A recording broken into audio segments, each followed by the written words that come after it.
My lords, I speak in favour of all of the amendments in this group except for 257A, which appears to me to be a weakening of the bill that's already far too weak, away from its purpose of protecting the environment.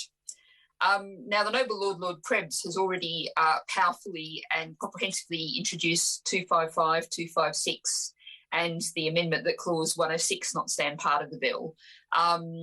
And all of those have full cross and non-party support. And indeed, I would have attached my name had there been space. I want to particularly focus on Amendment 257AA, to which I attached my name, because when I saw that Noble Lord Krebs had tabled this, I thought this was a very neat, comprehensive and protective amendment. And I think we have to be conducting this particular section of the debate in the light of the release in the past couple of hours of the latest draft from the negotiations on the Convention on Biological Diversity, together with news that the conference is now set to be delayed again until next year.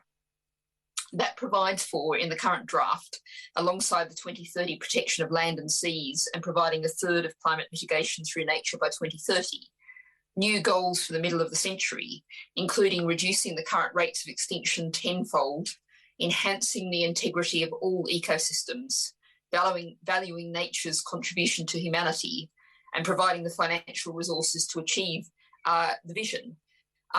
This is not, as the Noble Duke, the Duke of Montrose, was just suggesting, something that just applies to specific sites. This is something that very much applies across the whole of the country.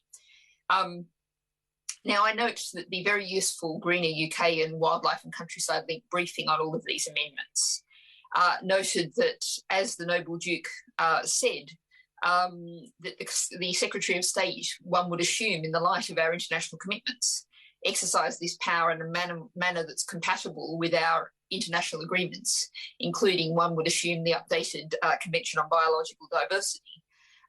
But we have seen again and again that we currently have a government that doesn't necessarily see itself bound by international obligations.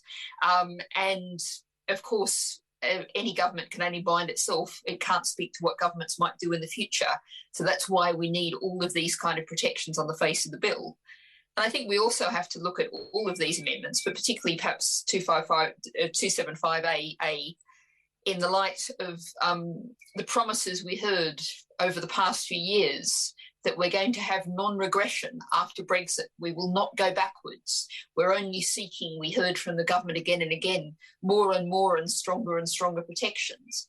Now, what all of these amendments do, but particularly 275AA, is to set on the face of the bill the promise to stick to what we are indeed committed to now.